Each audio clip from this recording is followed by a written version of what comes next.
Um dos maiores vexames do São Paulo nos últimos anos aconteceu no dia 29 de julho, justamente no Morumbi, pelas quartas de final do Campeonato Paulista. O São Paulo vinha de uma vitória por 3-1 sobre o Guarani na retomada do Paulistão e chegava para o confronto contra o Mirassol como favorito, além de jogar em casa e com um elenco recheado de nomes conhecidos. Tinha Daniel Alves, Pato, Juan Fran, Arboleda e Bruno Alves, que faziam uma boa dupla de zaga, e o Volpi, que estava mais ou menos naquele período ali. Do outro lado estava o Mirassol, um clube do interior que havia perdido nada menos que 18 jogadores durante a paralisação causada pela pandemia, incluindo 8 titulares. Só que quando a bola rolou, o favoritismo simplesmente desapareceu. Aos 19 minutos, Zé Roberto apareceu completamente livre na área e abriu o placar para o Mirassol. E a situação ficou ainda mais vergonhosa aos 31, quando o mesmo Zé Roberto aproveitou um contra-ataque e marcou o segundo. O São Paulo estava sendo eliminado dentro do próprio estádio por um time que, além de ser considerado inferior tecnicamente, havia sido completamente desmontado durante a paralisação. Só que em apenas 2 minutos, o São Paulo conseguiu reagir. Aos 35, Pablo diminuiu e depois o Vitor Bueno recebeu uma assistência de cabeça do próprio Pablo para empatar a partida. Esse empate parecia ter colocado o São Paulo de volta no jogo. E no segundo tempo, o time de Fernando Diniz passou a controlar completamente a posse de bola. São Paulo passou a ter 70% de posse e finalizou muito mais do que o adversário. Mas o problema era transformar esse domínio em gol, sempre. E aí veio o golpe que transformou aquela partida em um vexame histórico. Aos 35 do segundo tempo, Fernando Diniz tentou deixar o time ainda mais ofensivo, tirando Bruno Alves para colocar Everton. Só que pouco tempo depois aconteceu uma verdadeira lambança da defesa. Arboleda e Volpi se atrapalharam dentro da área e a bola sobrou para Daniel Borges, e o lateral do Mirassol acertou um chute que ele nunca mais ia acertar na vida dele e fez o 3-2. O ainda tentou, desesperadamente buscar o empate nos minutos finais, mas não conseguiu. E assim, diante de um Morumbi sem público por causa das restrições, o São Paulo foi eliminado nas quartas de final do Paulistão por um Mirassol que, pela primeira vez em sua história, chegava às semifinais da competição. O mais estranho é que o São Paulo estava tendo tudo ao seu favor. Jogava em casa, tinha um elenco melhor, dominava a posse de bola, criou diversas oportunidades. Mesmo assim, o time era muito safado. É impressionante como essa temporada de 2020, ela é ruim, tava ficando boa, ficou melhor ainda e caiu tudo de novo. É bom nem lembrar. Se existe uma derrota que resume bem a frustração do São Paulo em 2022, que é uma temporada que eu planejo fazer vídeos ainda, é a final da Copa Sul-Americana contra o Del Valle. Sim, o Suco. No dia 1º de outubro, o São Paulo foi até Córdoba, na Argentina, para disputar aquela que Rogério Ceni havia chamado de jogo de uma década. E realmente era uma oportunidade enorme. O São Paulo estava há 10 anos sem conquistar um título internacional, justamente desde a última Sul-Americana em 2012. E uma vitória poderia representar o início de uma nova era para o clube. Só que dentro de campo aconteceu exatamente o contrário. O São Paulo começou a partida tentando pressionar, mas logo aos 13 minutos o São Paulo encontrou um espaço e Lautaro Dias fez o gol, o 1-0. Esse gol deixou o São Paulo nervoso. Vocês lembram daquele time? Aquele time era completamente instável psicologicamente. E embora o time ainda tivesse algumas oportunidades, principalmente com o senhor Caleri, ele não conseguia transformar esse volume em gol. No segundo tempo, o São Paulo até começou pressionando bastante, mas o Del Valle foi ganhando o controle da partida, na catimba, na estratégia ali de tentar amarrar o jogo. E aos 21 minutos, Sornosa encontrou de novo o Lautaro Dias, que trocou por um tal de Faravelli, e esse argentino bateu para fazer o 2-0. Aí, mano,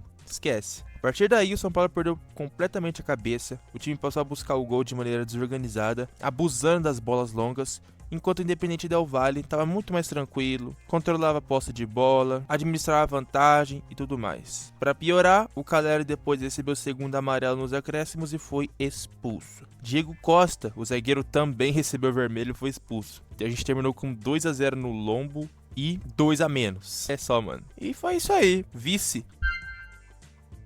A Copa do Brasil de 2014 tinha tudo para ser uma oportunidade importante para o São Paulo, principalmente porque o clube ainda não tinha conquistado o torneio e buscava voltar a disputar títulos relevantes depois de alguns anos complicados. O São Paulo começou a campanha contra o CSA, venceu os 2 jogos e depois passou pelo CRB, apesar de ter perdido a primeira partida por 2-1 e venceu por 3-0 no Pacaembu para virar o jogo e avançar. Na terceira fase, porém, apareceu o Bragantino. E o São Paulo aparentemente tinha uma situação bastante confortável. No primeiro jogo disputado em Ribeirão Preto, o time de Muricy Ramalho venceu por 2-1, resultado que permitia perder por até 1-0 no Morumbi, o que era uma coisa que ninguém esperava perder pro Bragantino no Morumbi. Além disso, o São Paulo em 2014 tinha um elenco muito bom. Tinha Rogério Ceni, Ganso, Pato, Álvaro Pereira, o Kaká acho que não tava ainda nessa Copa do Brasil, mas enfim, o time em 2014 era top. Acho que ficou em segundo em brasileiro, mas tirando a defesa ali, mano, infelizmente uma defesa com Edson Silva não dá pra ganhar muita coisa mesmo. Jogando no Morumbi, o São Paulo abriu o placar logo aos 7 minutos com o Paulo Miranda. E, naquele momento, parecia que a classificação estava praticamente encaminhada. O Bragantino precisava fazer 3 gols para eliminar o São Paulo. Mas o que acabou parecendo impossível aconteceu. Eles fizeram 3 gols. E o São Paulo tomou uma virada de 3-1 dentro do Morumbi. E detalhe, o Bragantino estava na zona de rebaixamento da Série B. E mesmo assim conseguiu marcar 3 gols no Morumbi e avançar pela primeira vez às oitavas de final da Copa do Brasil. O São Paulo, por outro lado, desperdiçou uma vantagem construída no jogo de ida e voltou a apresentar falhas defensivas, especialmente nas bolas aéreas, já que 2 dos gols do Bragantino nasceram justamente de jogadas desse tipo. Vocês lembram do jogo contra o Sport 2023 que o Sabino fez 2 gols? Mais ou menos nesse pique aí. E foi mais uma vergonha da temporada 2014.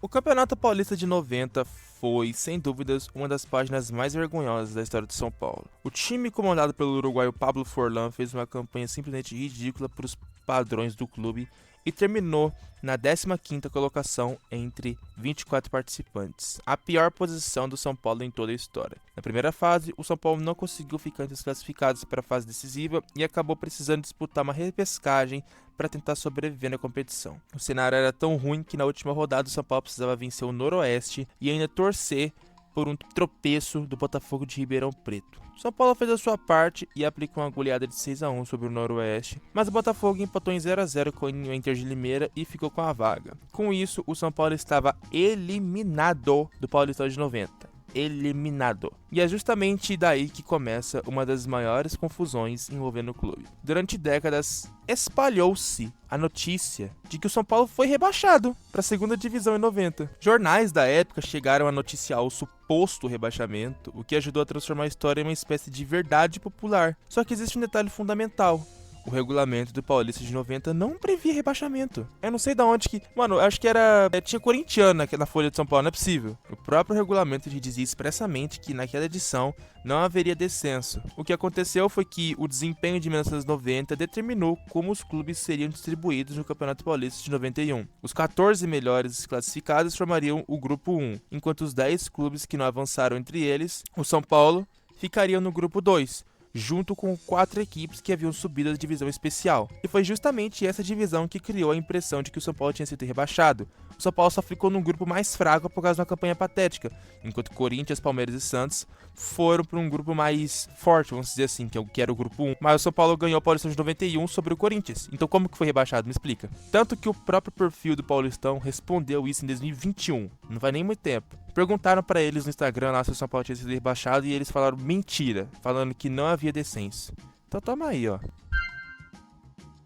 O Brasileirão de 2020 talvez seja um dos maiores exemplos de como o São Paulo conseguiu transformar uma campanha que parecia destinada ao título em uma enorme frustração. O campeonato começou de maneira irregular, mas, sob o comando de Fernando Diniz, o São Paulo foi crescendo aos poucos ao longo da competição e chegou a apresentar um futebol que fazia o torcedor acreditar que finalmente o jejum de títulos importantes poderia acabar. E a situação chegou a um ponto em que parecia impossível perder o campeonato. Depois de vencer o Fluminense por 2-1 no Maracanã, no dia 26 de dezembro de 2020, o São Paulo chegou aos 56 pontos e abriu 7 pontos de vantagem para o segundo colocado na liderança. Naquele momento, faltavam apenas 11 rodadas para o fim. E várias matérias, naquele momento do campeonato, destacavam que times que haviam conseguido abrir 7 pontos ou mais de vantagem sobre o vice-líder na 24ª rodada, nunca tinham deixado escapar o título. Só que, quando começou, tudo desmoronou de uma maneira absurda. O São Paulo simplesmente parou de vencer, esqueceu como joga bola.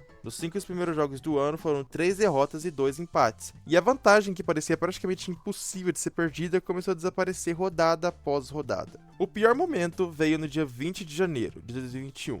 Quando o Internacional foi ao Morumbi e simplesmente atropelou o São Paulo por 5-1, assumindo a liderança do campeonato. A sequência anterior já tinha sido desastrosa. A derrota para o Grêmio na Copa do Brasil, a derrota para o Bragantino por 4-2, e depois empate com o Atlético Paranaense Enfim, Fernando Diniz também passou a ser fortemente pressionado, até ser demitido na 33ª rodada. E o final foi ainda mais doloroso. Depois de liderar por várias rodadas e ter uma vantagem que parecia suficiente para conquistar o campeonato, o São Paulo terminou o Brasileirão com 66 pontos na 4ª colocação, atrás de Flamengo, Inter e Atlético Mineiro.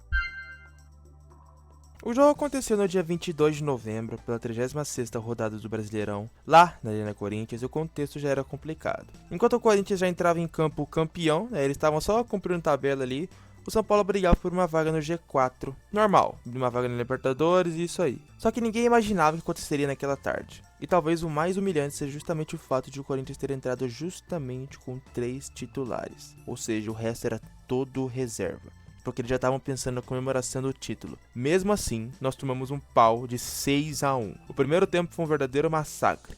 Aos 27 minutos, Bruno Henrique abriu o placar. 2 minutos depois teve o gol do Romero, tanto que ele saiu assim, fazendo sinalzinho. E depois foi só ladeira abaixo. A torcida corintiana, que já estava comemorando o título, começava a gritar olé, ainda no primeiro tempo, enquanto o São Paulo parecia não saber o que fazer em campo. E se alguém acreditava em uma reação, ela praticamente morreu no começo da segunda etapa. Tanto que teve aquele gol do Luca lá, que saiu todo mundo jogando de letra, um puta golaço. Ali eu desliguei a TV. E o São Paulo conseguiu diminuir com o Carlinhos aos 24 do segundo tempo. Mas aí já tava 5-1. Nós tomamos outro ainda. Christian converteu um pênalti e flechou o placar em 6-1. Esse resultado entrou para a história como a maior goleada do Clássico Majestoso. E empatou com uma goleada que a gente tinha feito neles em 6-1 também, só que lá em 1900 e bolinha. O time permaneceu na 4ª colocação com 56 pontos, mas perdeu a oportunidade de abrir vantagem em disputa pelo G4. Mas ainda assim foi para a Libertadores. O que aconteceu mesmo foi que essa encheção de saco foi prolongada por muito tempo e a gente não tinha muito o que falar. A gente tinha que apelar para os 3 mundiais e rebaixamento e essas coisas. Aí agora temos o rato cortando para a esquerda. A Libertadores 2019 começou com uma expectativa enorme para o São Paulo. O São Paulo estava de volta à competição depois de ficar fora em 2018 e tinha um elenco que contava com Hernanes, Nenê, Pablo, Everton, Arboleda e Thiago Volpi. A mesma basezinha ali do elenco que perdeu o Brasileiro 2018 também, que foi outra vergonha. Não como 2020, mas foi outra vergonha. Porém, o caminho até a fase de grupos começava pela segunda fase preliminar, a pré-Libertadores. E o primeiro adversário seria o Talleres da Argentina. O jogo de ida aconteceu no dia 6 de fevereiro no estádio Mário Alberto Kempes, em Córdoba. O São Paulo precisava justamente mostrar que tinha condições de avançar. Só que foi lá e tomou 2-0. O curioso é que até o primeiro tempo dava a impressão de que o São Paulo poderia sair com um bom resultado. O São Paulo criou algumas das melhores oportunidades e o problema é que o time não conseguiu transformar essas chances em gol. No segundo tempo tudo desmoronou. Nós tomamos um 1-0 e o São Paulo precisava reagir. Só que aos 35 minutos, o Hudson foi expulso. Nossa, o Hudson me fez raiva, hein, cara. Meu Deus do céu. Engraçado que ele saiu de São Paulo em 2017, foi pro Cruzeiro e ganhou a Copa do Brasil. É brincadeira. Aí depois voltou e não ganhou mais nada. Quando parecia que 1-0 pro Talleres já era um resultado ruim, eles foram lá e mataram o jogo com 2-0. 2 puta golaços, por sinal, tá? A situação era péssima, mas ainda havia um jogo de volta no Morumbi. E aí vem a parte que transforma esse episódio em um vexame. Diante de 44 mil torcedores, Morumbi pulsando, festa da torcida, precisando vencer por 3 ou mais gols de diferença, o São Paulo começou a partida pressionando, mas o tempo foi passando, o gol não saía, a ansiedade aumentava e começou a ficar aquela coisa esquisita lá, mais ou menos igual o da LDU o ano passado. E a gente não conseguiu fazer um gol e o apito final confirmou. São Paulo 0, Talleres 0. Fomos eliminados sem fazer um gol, pior campanha da história do São Paulo na Libertadores. A final do Paulista de 22 talvez seja uma das maiores pipocadas do São Paulo nos últimos anos, principalmente pela maneira como o título foi perdido. O São Paulo chegou à decisão para enfrentar o Palmeiras e no primeiro jogo no Morumbi nós metemos 3-1 neles diante de 60 mil torcedores. Mano, era muito difícil acontecer alguma resenha, era muito difícil. Era um baita resultado, aquele Palmeiras do Abel Ferreira era bom. Era só jogar com um time normal que era campeão. Ia ser uma coisa linda ser campeão lá dentro do Allianz, cê é louco. Só que no dia 3 de abril, o Palmeiras entrou em campo precisando vencer por pelo menos 3 gols para ser campeão no tempo normal. E o São Paulo simplesmente tomou 4-0 na volta. Em apenas 27 minutos, a vantagem de 2 gols que o São Paulo tinha construído no Morumbi já tinha desaparecido. E eu falei, aquele time de 2022, ele chegou longe nas competição, mas ele era vagabundo, ele era safado. Quando tava 3-0, até tentou reagir, né, tentar pressionar, parou de fazer cera, mas daí não adiantava mais nada. Por sinal, a gente tomou mais um gol do Veiga, 4-0. Detalhe que nos minutos finais o Rafinha foi expulso. Eu não sei, realmente não sei o que acontece. O São Paulo, de vez em quando, ele vai lá na Allianz Parque e ganha. Elimina o Palmeiras. Aí do nada toma umas goleadas aleatórias. Não sei, mano. É uma coisa esquisita mesmo. Uma relação bem esquisita. Mas é isso aí. E bom, é isso. Obrigado por assistir aqui e tchau.